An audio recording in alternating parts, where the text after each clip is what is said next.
हाथ गहो हम तो नहीं है,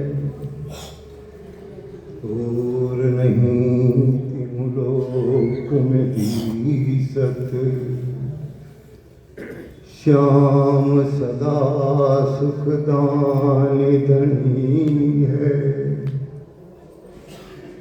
तेरे तो प्रभु बड़े बड़े दास हैं।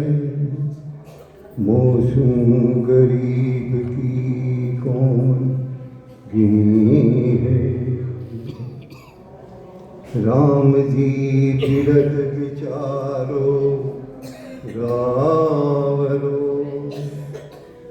मौसम कछु नहीं भक्ति बनी है। दीन बंधु दीनानाथ, दीन को समायो हाथ, होई के कृपालु ना कृपा आप कीजिए। दानी हो बड़े दया, दीन को करो निहार। काल से बचाए मोहे अभय दान दीजिए। कामना हरण दे करूँ मैं चरण से, पाँव में अगम दे ऐसी दया कीजिए। राम जी को नाम ध्यान दुख द्वंद सर्व जाए। राम ही चरण कहे राम रस पीजिए। राम रस पीजिए, राम रस पीजिए। देखो सभी ग्रंथ पंथ सब जगत के बात बतावत थी।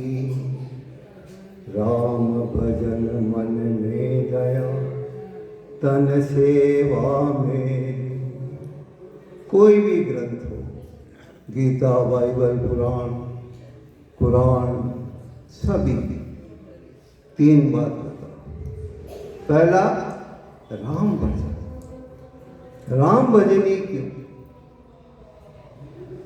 क्योंकि मानव जीवन जो मिला है एक जंक्शन है।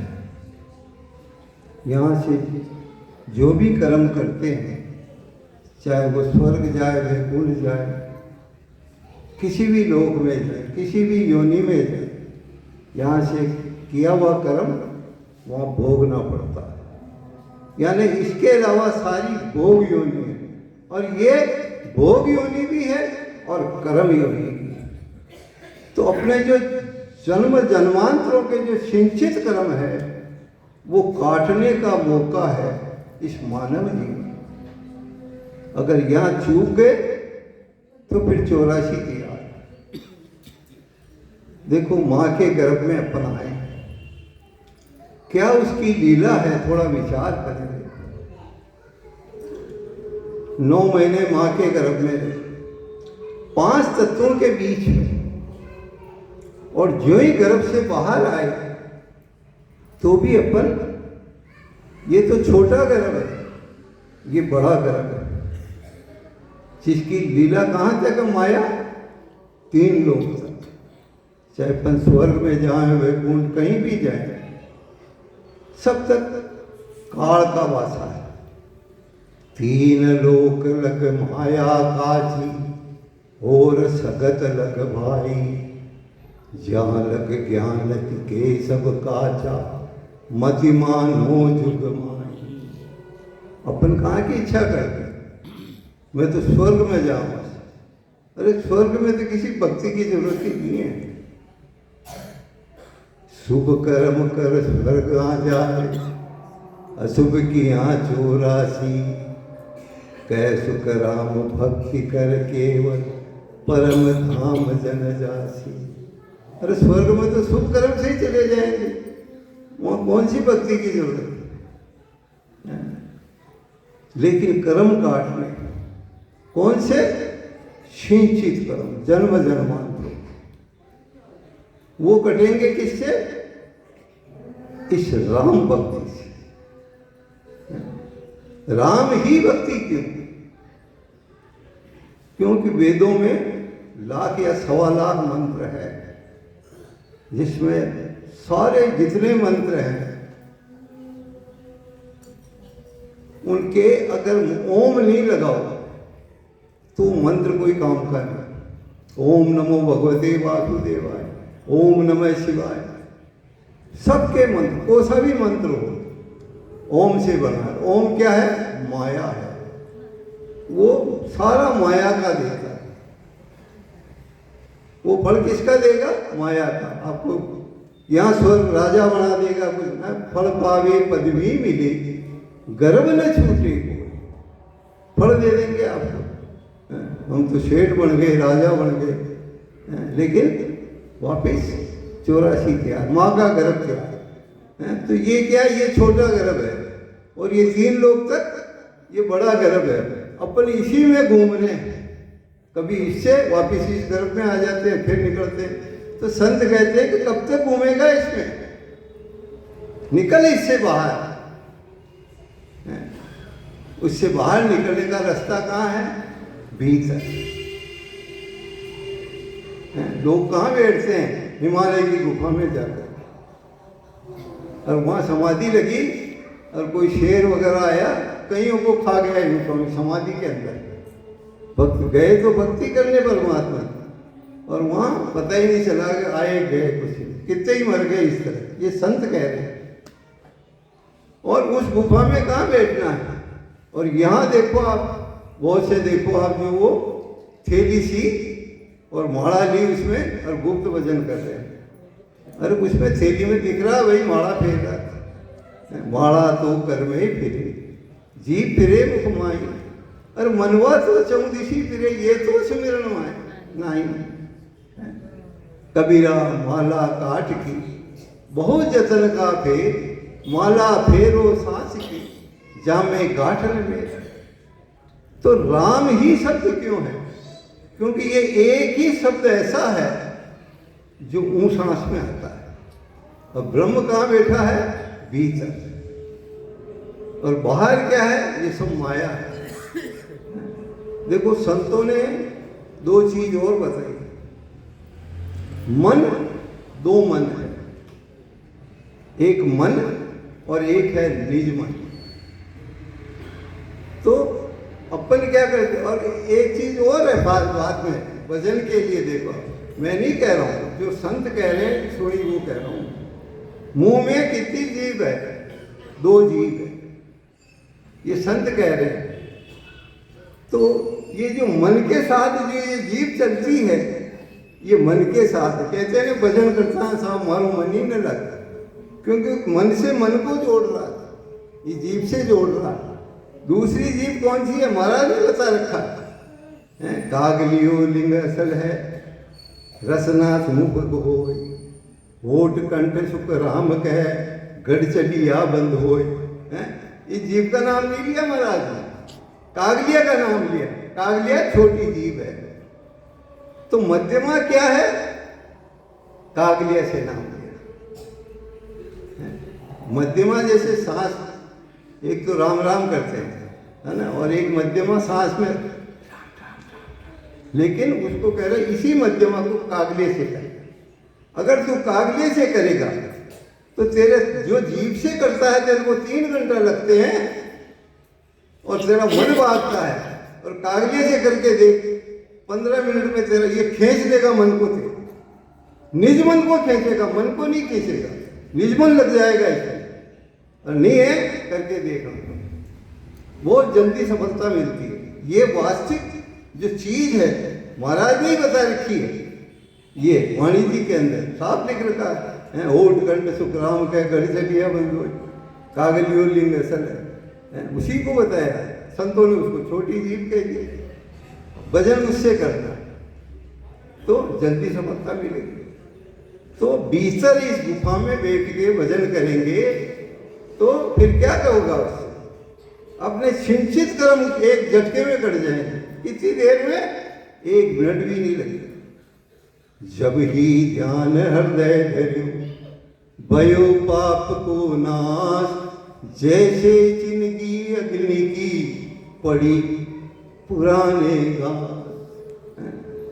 जब ध्यान लग जाएगा, कहीं भी लगो, संत बताते ना 5 तरह की समाधि, एक समाधि कैसी भी लगे, उस एक ही समाधि, बिना समाधि के आपके सिंचित कर्म नहीं कर सकते।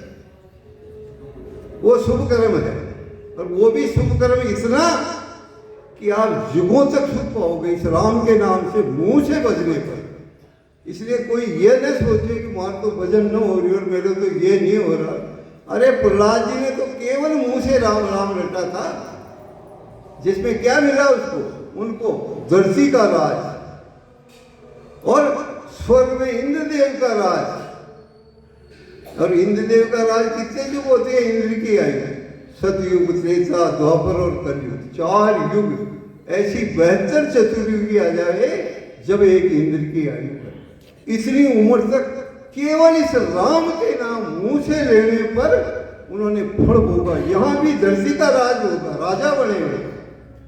और फिर संत कहते हैं कि फिर उनको मानव जीवन दिया। कहां दिया? रामचंद्र जी महाराज। कितने युग तक उन्होंने सुख भोगा केवल एक मुंह से राम का नाम बजने पर। अपन इसको बहुत छोटा समझते हैं, तो वही करा सा राम राम। अरे ये बहुत गहरा राम है, इसलिए हर किसी के नहीं ले सकता। क्या ताकत है जीव की जो राम नाम ले, पाप देवे थाप की जो मुंडो फेर दे। हर कोई नहीं ले सकता। क्यों नहीं ले सकता? कई जन्म लग शुभ कर्म करे, तब भक्ति अंकुर फूटे। कई जन्मों तक शुभ कर्म करें, जब ये मिलता है। अपन कितने बैठे हैं, ये सारा शुभ कर्म का फल है जो यहाँ सुनने को मिल रहा है। सुनना ही नसीब नहीं है ये ऐसा है राम का नाम है। इसलिए ये मानव जीवन मिला है, इसमें कर लो। क्यों? जो प्रारब्ध मिला है उसके अनुसार अभी अपन सुख दुख भोग रहे हैं, और यहाँ भोगा फिर जाना पड़ेगा, नहीं तो यहाँ कर लो। संत ने साफ लिखा है, पर भगवान ने भी, कि प्रारब्ध पहले ही रचा, पीछे रचा शरीर। वो सिंचित कर्म में से थोड़े इकट्ठे निकाल करके प्रारब्ध शरीर को भोगने के लिए दे दिए, और बाकी का जो जीवन है मृत्यु तक का, वो अपने हाथ में। जैसा अपन कर्म कर लेंगे वैसी वो मृत्यु दे देगा। और ये शरीर एक ऐसा बनाया है, देवता भी नहीं, देव ब्रह्मा जी, विष्णु भगवान, शिव जी का भी नहीं है ऐसा शरीर। ऐसी ये कड़ा इसने कहां से रखी, परमात्मा जाने। देखो आप, नाड़ियां, दूसरी नाड़ियां देखो आप, सब में खून बहता है। लेकिन ये नाक के जो 2 सूर्य हैं, जिसे चंद्र और सूर्य, ईला और पिंगला कहते हैं, इसमें केवल हवा बहती है। हवा का दूसरा नाम ही ब्रह्म है। इसमें ब्रह्म बैठता है, और ब्रह्म के सहारे पूरा शरीर, ये पूरा ब्रह्मांड जितना बाहर है, पूरा का पूरा हर शरीर में मौजूद है। और इस शरीर को अपने एक खिलौना समझ रखा है। यूं ही मैंने ये कर दिया, वो कर दिया। अरे क्या कर दिया तो सब एक दिन मिट्टी में जाएगा, चाहे राजा हो, रंग हो, कोई भी हो। ये जानते हैं अपन, लेकिन क्यों नहीं मिलता? क्योंकि कर्म गति है, सारा कर्म का फल होता है। दूसरी चीज बताइए, देखो आप, इसके अंदर सिंचित कर्म अपने कर जाएंगे इस भजन से। बहुत गहरी बात सुन लें, मैं नहीं कह रहा हूं कि सिंचित काटे भजन सु, परालब्ध भुगतन, प्रियमान बांधे नहीं, कै संग रामदास संग। सिंचित कर्म आपके 1 मिनट भी नहीं लगेगा, कट जाएंगे समाधि से। लेकिन क्या कहा संतों ने? प्रारब्ध पहले ही रचा, पीछे रचा शरीर। जो प्रारब्ध कर्म है आपका संसार में जिससे बंधा हुआ, पति पत्नी माँ बाप, वो इसी कारण से आए हैं, चुकना या चुकाना। उसको चुकाना पड़ेगा या चुकना पड़ेगा? अगर इस प्रारब्ध से चूक गए अपन, फिर जन्म भोगना पड़ेगा, ये भक्ति मेरी रह जाएगी। और क्रियमान बांधे नहीं, अगर क्रियमान बांध लिए तो फिर वो सिंचित भी बन सकते हैं और प्रारब्ध भी बन सकते हैं। भाई आज रोटी खाई है, पेट भर गया सुबह का, बस अब तो खत्म हो गए, यानी सिंचित क्रम खत्म हो गए अपने, तो पेट भर गया रेडी, शाम को वापिस भूख लगी। तो ये ध्यान रखने की बात है। इसीलिए मोक्ष सहज नहीं है, लाखों में लाधे नहीं, करोड़ा में कोई एक। इसलिए महाराज ने लिखा, क्यों कि ये दो चीज अपन भूल जाते हैं, बस भजन करो जो हो जाएगा। अपनी वृत्ति देखें अपन भजन के लिए कि आपको संकल्प विकल्प अच्छे बुरे विचार आ रहे हैं कि नहीं आ रहे हैं। अगर नहीं आ रहे हैं तो इसका मतलब आप अब जाओगे मोक्ष। देखो एक यही गंगापुर की बात कह रहा हूँ और इसी स्टेज की यहीं की बात कर रहा हूँ। यहाँ एक कन्हैयालाल जी शायद मोंदड़ा थे, वो टोपी वाले, है ना। मैं जब भी आता सत्संग में वो मेरे पास आके बैठ जाए, महाराज क्या लिखा है, निर्मल मन जन सो मोई पावा, मोई कपट छल छिद्र न भावा। ऐसे निर्मल हृदय, आप जानते होंगे गंगापुर वाले होंगे, मेरे पास आके बैठते, मुझे कहते मिश्र लाल जी मेरा क्या होगा। मतलब आप देखो, जानते होंगे, इसलिए निर्मल हृदय देखा। फिर उनका जब शरीर छूटा तो उनकी लड़की को भीलवाड़े में शादी हुई, उनसे मेरी बात हुई कि वो पापा की शरीर छोड़ दिया, तो कैसे क्या हुआ। तो उन्होंने कहा कि भाई वो भजन कर रहे थे। अब मेरी मम्मी कह रही थी कि सो जाओ ना जी, तो तू सो जा, मैं हो जाऊंगा। और फिर टोका कुछ देर बाद, क्योंकि तू सो जा भाई, मैं सो जाऊंगा। पूरी रात हो गई, 4 बजे उन्होंने ब्रह्मांड फूटा और शरीर त्याग दिया। न पत्नी को पता, न किसी को पता, न किसी की परवाह की, न कुछ की। तो उनके इतने निर्मल देखे मैंने उनको, जब भी मैं आता एक ही शब्द, मिश्र लाल जी मेरा क्या होगा। और मैंने कहा ये तो ब्रह्म स्वरूप आदमी है, कोई खोट नहीं, कोई कुछ नहीं, अपने में भरी हुई खोट है। अपना ब्रह्मांड में भजन चल रहा है, वृत्तियां राग द्वेष में फंसी हुई है, उसने ये कर दिया, उसने ये कर दिया। क्या कर दिया तुमने, कहाँ जाओगे तुम। अरे मौन रखो, संत कहते मौन हो जाओ संसार को। अरे सुधारक जगत के मत कर चिंता यार, मन ही तेरा जगत है, पहले इसे सुधार। इसको सुधार ले, संसार सुधर जाएगा। नहीं तो संसार को सुधारते सुधारते तू बिगड़ जाएगा। क्योंकि संगत का कोई कुछ कह रहा है तो हम यहाँ लगा दी तो आप भी गुनहगार होंगे। क्या लेना किससे, क्या देना। ये संगत है ब्रह्म की। ब्रह्म तो केवल दिखता है क्या हो, देख ब्रह्म की क्या पहचान है। जैसे गुलाब का फूल है, गुलाब का फूल माया है, दिख रहा है, लेकिन उसकी जो खुशबू है वो ब्रह्म है। तो वो महसूस होती, वो दिखती नहीं। ऐसे ही घट के अंदर जब सांस में सांस से सूरत लगा के भजन करेंगे तो कंठ कमल पे जो प्रकट होगा तो महसूस होगा खुद को, क्या हो रहा है क्या नहीं हो रहा है। ये है ब्रह्म के, वो इसको कहते हैं क्या, ब्रह्म ज्ञान। और जीवन सफल हो गया हमारा, परमात्मा की कृपा हो गई।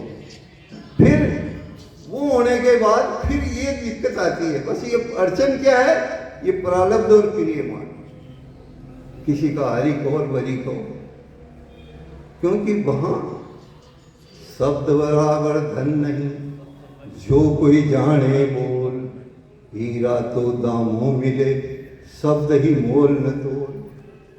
हर शब्द ब्रह्मांड में जाता है और लौट के आता हुआ। हर कर्म का फल है।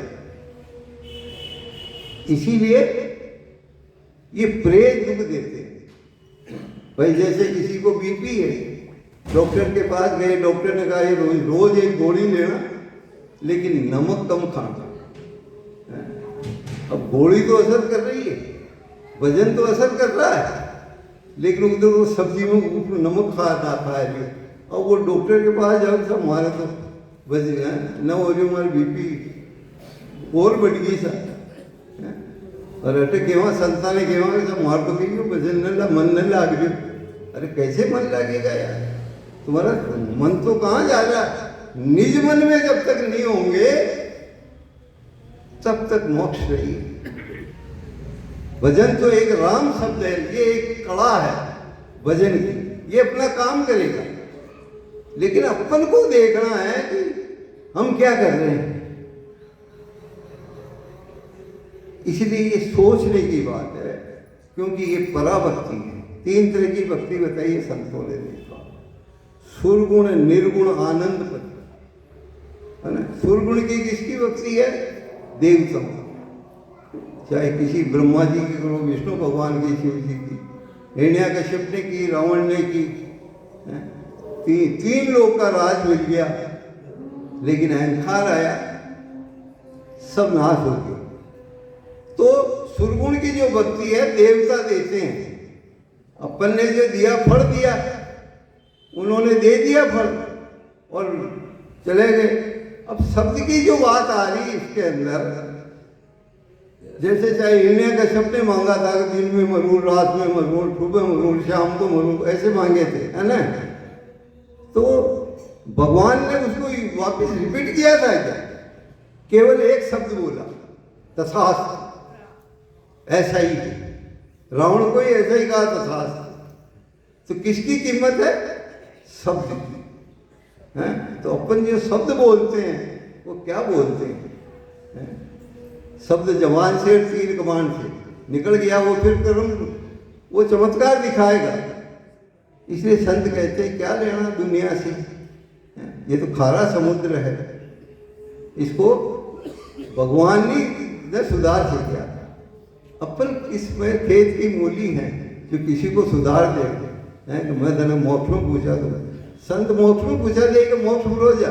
संत तो वेद बता दिया है, वही वेद भजन कर और प्रेज राग जो सारी ये बीमारी खत्म हो जाए, जन्म मरण। बाकी ये ध्यान रखना पड़ेगा।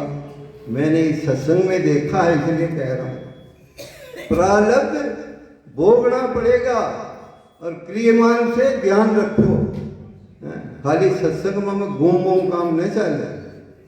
यहाँ पैसा खर्च करते हैं लोग सत्संग के लिए, इसलिए कि कुछ मिल जाए अपन को, एक शब्द की ठोकर लग जाए। शब्द मिला सतगुरु मिले, अरे मिला भजन का भेद और शब्द पाए गाफिल रहे, तो क्या करे गुरुदेव? गुरु जी की करे, शब्द दे दिया उन्होंने, अब भजन तो अपन को करना है।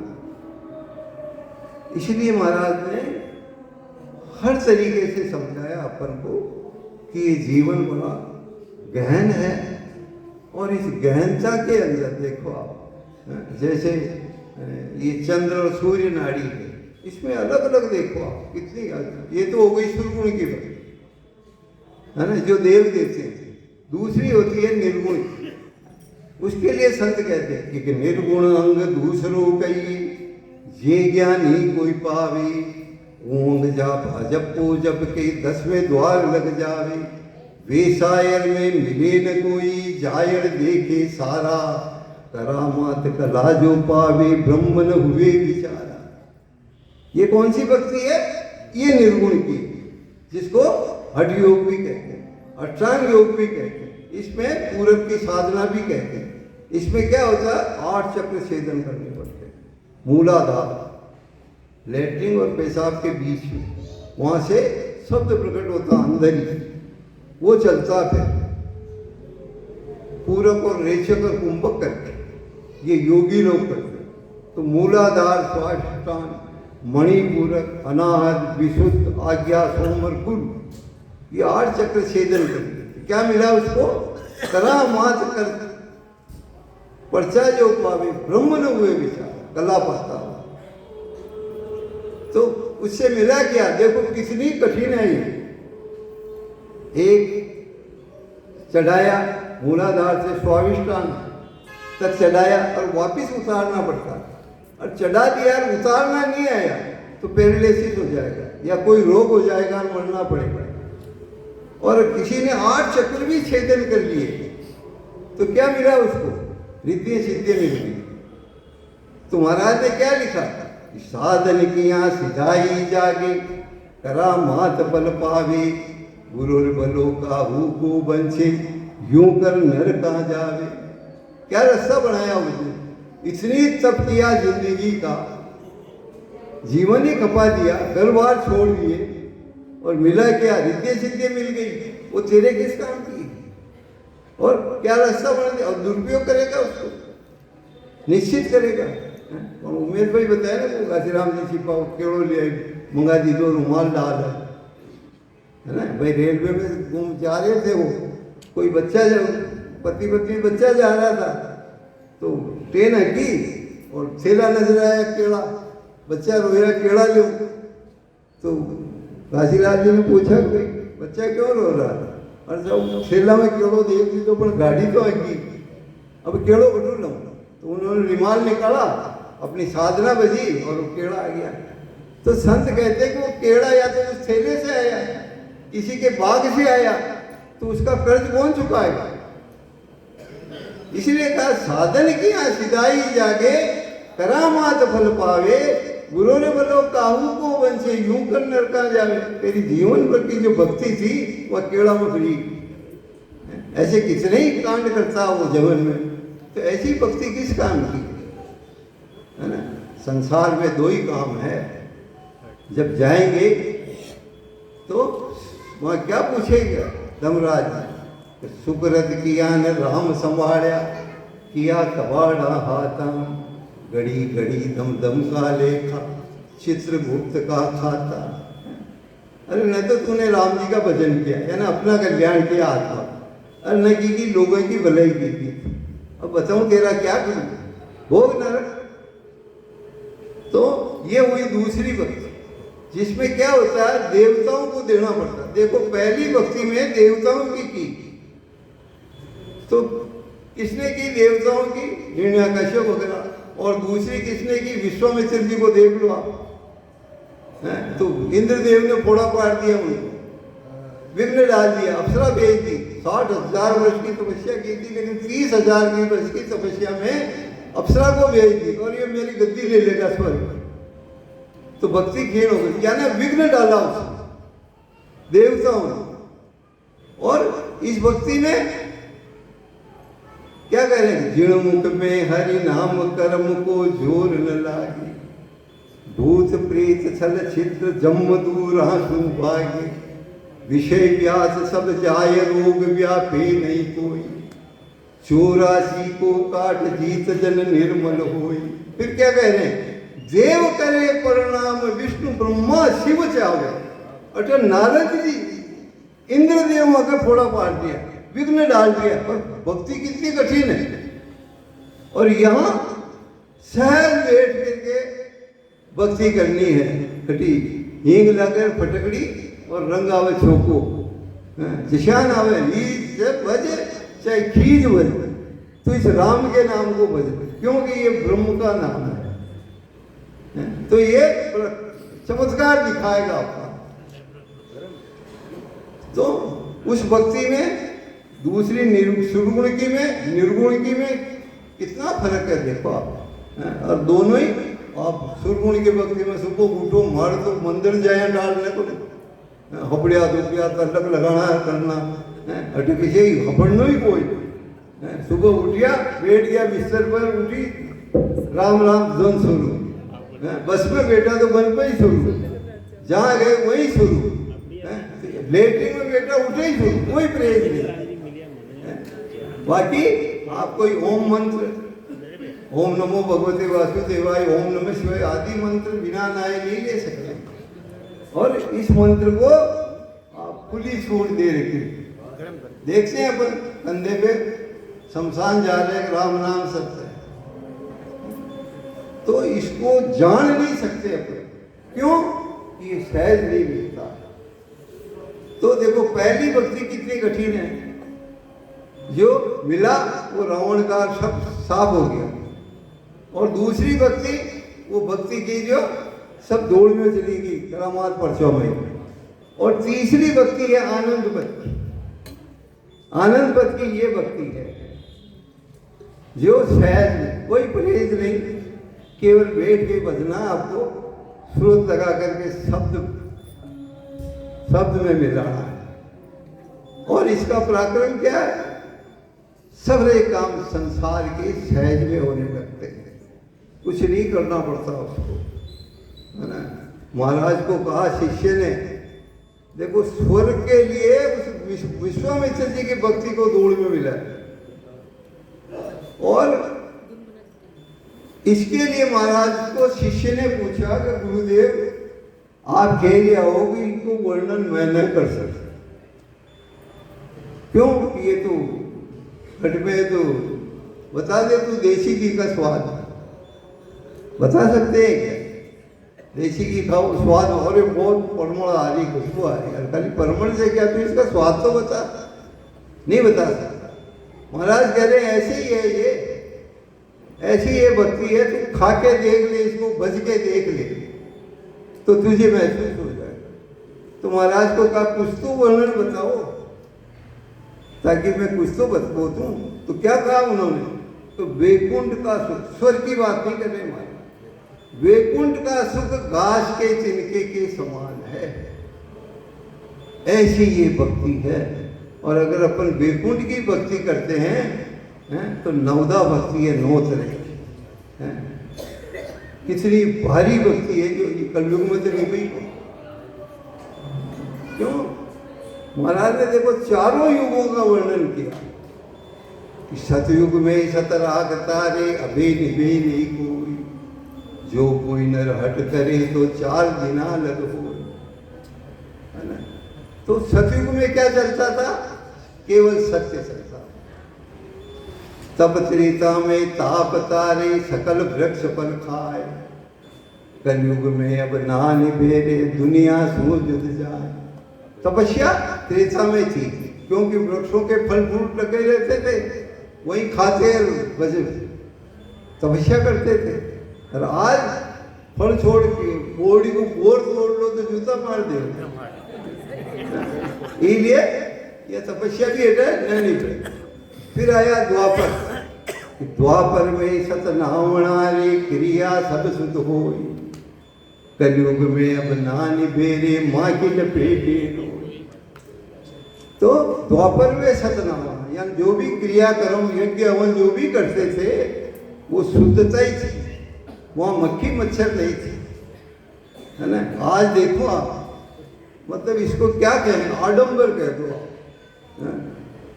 यज्ञ हो रहा था, महाराज कह रहे कलयुग में अब ना निभेरे, माँ की लपेटे लो। अब यज्ञ हो रहा था, इतना रुपया ले मार जोड़ो बैठ लो आप, और मैं जा रही हूँ थे चालो। देखो सोचना, संत क्या कह रहे हैं, तो साथ 40 साल में यज्ञ में बैठा था, अब 500 रुपया दिया, 1111 जो भी दिया, कपड़ा वपड़ा फिर टनाटन निकले आप रेडी ना दो लीधा साल नो यज्ञ में। और माता बहन कोई साड़ी वाड़ी रेडी बहन बेटी दिखी, और वो बच्ची अगर हाथ लगा दी तो कोई रोटी खा रही चाहे बोलियो तो वो, और ये भी कि तुम अपनी देखी, लेकिन वो मक्खी बैठ गई साड़ी पे, और वो गंदी होगी जो मेला पे बैठ रही, वो तेरी साड़ी में तो गंदी करना चाहिए, अब तू गोरीक्षी बन, वो छोरी ने कहीं दोष दी। तो इसलिए संत कहते हैं या निभते नहीं। दूसरी चीज, आज कागज, पहले तो चांदी के सोने के सिक्के चलते थे, तांबा पीतल, आज कागज के नोट, है ना। यज्ञ बेटा पंडित जी के निकालो 21 रुपया है, वो कागज का नोट कसाई काटू आया कटू आया तो धोया गई है, और वो पंडित जी लेर नागरिया कर दिया, बांध दिया पल्ला, आराम और यज्ञ बन हो रहा है। तो संत कहते हैं कि ये देख लो आप अपने मन की कहाँ से चलाओगे। इसलिए कलयुग केवल नाम आधारा, सुमिर सुमिर जन दूसरे उपकारा, हींग लाकर फटकड़ी और रंग आवे। इसलिए ये नाम की भक्ति सबसे श्रेष्ठ है। पैशाने छुआछूत नाही लागत. ये मानसिकता अपनी मानसिकता है वो सब करिए. अरे महाराज तो कह रहे कि ये तो माकी भेंट की यार. ये इको और की तो पीछा देखो नोट की दोवा की तो गंदा बोलने की ये नोट आवे जो खून लाग्यो आवे. अरे अपना कपड़ा फेरिया ये तो काले दो ना किया वो नोट तो बड़ा कतरों गंदा भी हो गया ना. तो किका हाथ लग गया तका है वो ने और वो दिमाग में इतनी खुशी थी अपना वो तो रेडी है. तो 500 पे 50 का नोट बिल्कुल रेडी है सर, कड़क है और जेब में डाला हुआ कपड़ा धोया तक है ना. और वो नोट ने जेब में डाल दिया, बटुआ में डाल दिया, निकाल दे दिया. और मैं तो अपड़ियों को ये अपड़ियों हो गई. मतलब देख लो मतलब ये केवल क्या है मानसिकता. मैं शुद्ध हूँ सब. अरे शुद्ध नहीं है, शुद्ध तो राम का नाम है. आत्मा को शुद्ध कर देता है. ऐसा नाम है, इसको बज के दे. संत कहते हैं कि मुंह से ही बजे इसको, प्रकट नहीं हो चिंता मत कर सकते. तू रटन लगा दे. तेरे जो कर्म है खराब भी है कर्म, वो डांट देगा जुगों तक. प्रहलाद जी के देख लो जुगों तक कितना सुख पाया कोई भी. अरे वाल्मीकि जैसा डाकू है और नारद जी मिल गए और सब कर्म कर लिए, स्व हो गए. और 10,000 वर्ष पहले रामायण लिखती हुई. और भगवान बुद्ध को मिल गए. कौन मिले? अंगुली मार, जो मार करके अंगुलियां गले में पहन लेता था. जिनको भगवान बुद्ध को मिल गए तो वो सब कर्म साफ कर देंगे उन्होंने.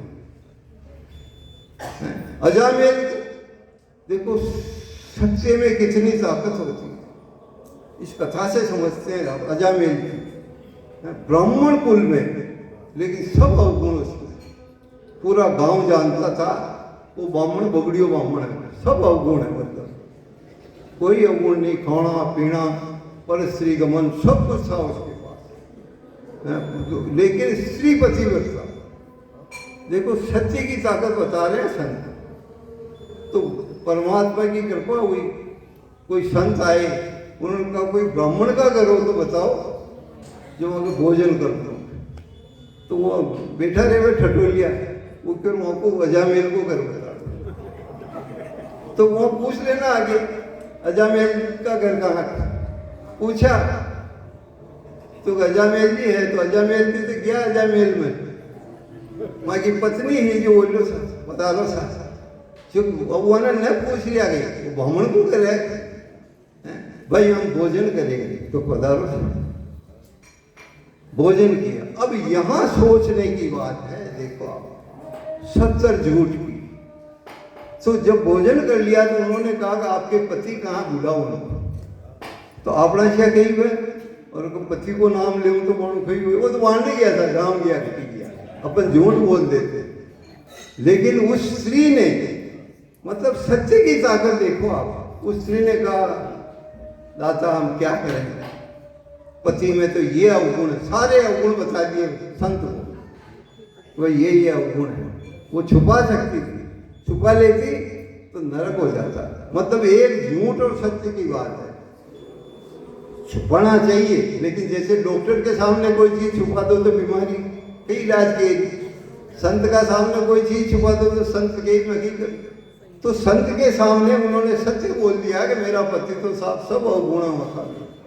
अब आपको चेलो गए गुरुदेव अब घटे भोजन करने. अब इन्हें उल्टी करूँ निकालूँ तो भी नहीं निकले. अब यही कर. तो गुरु जी भोजन तो किया है और इस औरत ने सत्य बोला है, इसलिए इसका फल तो इसे देना पड़ेगा. तो एक सत्य का फल कितना दिया उसको. जा आज के बाद तेरा पति नहीं जाएगा, ये हमारा बच्चा आशीर्वाद है तेरे.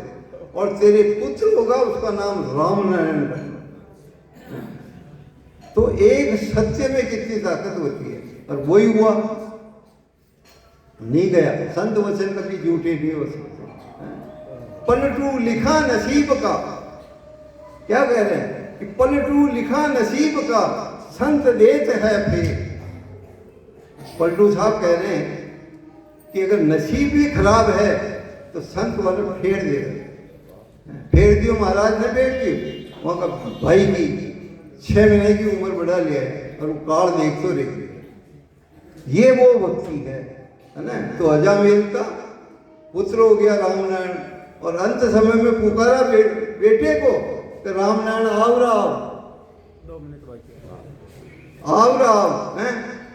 और जो यमदूत आया तो कहा, और जो ही राम नारायण पुकारियो और देवदूत आ गया और यमदूता ने भगाया। वो क्यों मानव यमराज जी भेज जाए तो माँ पापी है। अरे भाई इसने राम का नाम लिया, अब निर्णय कौन करेगा? तो धर्मराज जी के पास गए। आप माने भेज दिया था यमराज जी, और ये तो देवदूत गिरे मगुग्राह है, और ये माँ पापी है। तो क्या कहा उन देवदूतों ने कि कोई भी अंत समय में भी अगर राम का नाम ले ले तो उसकी गति नहीं हो सकती, तो उसको गति होगी, मतलब पापी भी सिर जाते हैं। बाकी एक मिनट 2 मिनट है, और एक चीज और सुना देता हूँ आपको। अंग लिया था, अंग तुम रह गया।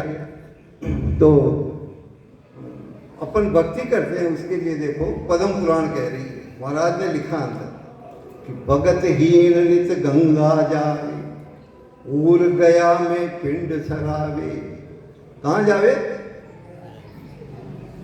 गया जी के अंदर।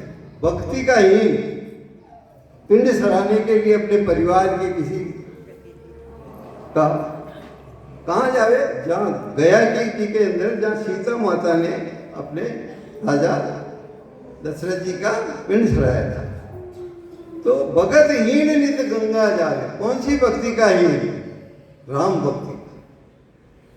अगर गया जी में भी पिंड सरावे तो कह रहे कि अगत्या की गत कहीं न हुई, पद्म पुराण सुनो सब कोई। अगत्ती में जाने वाला वो पिंड सराय में फाचे को फाचा जाए। देखिए आप, कोई मेर पर बैठा थका, कोई ताक में बैठा थका, कोई गला में बैठा थका, क्यों? तो ये अगत्ती के हैं, नहीं होता। फिर इस भक्ति के लिए क्या कहा कि भगत वाहन अंजलि जल दे, सप्त गोत सुफल कर ले, उर तीरथ को करे सुना था, राम भक्त जन आप विदाता। क्या कहा राम भक्त के लिए? वो स्वयं विदाता है। अगर एक अंजलि भर अपना थोड़ा सा फल दे देवे तो उसकी गति हो जाती है उसी समय। इसमें इतनी ताकत है राम जी के भजन में। इसलिए संत कहते हैं कि जीवन मिला है और राम जी का भजन करो। टाइम हो गया। राम राम।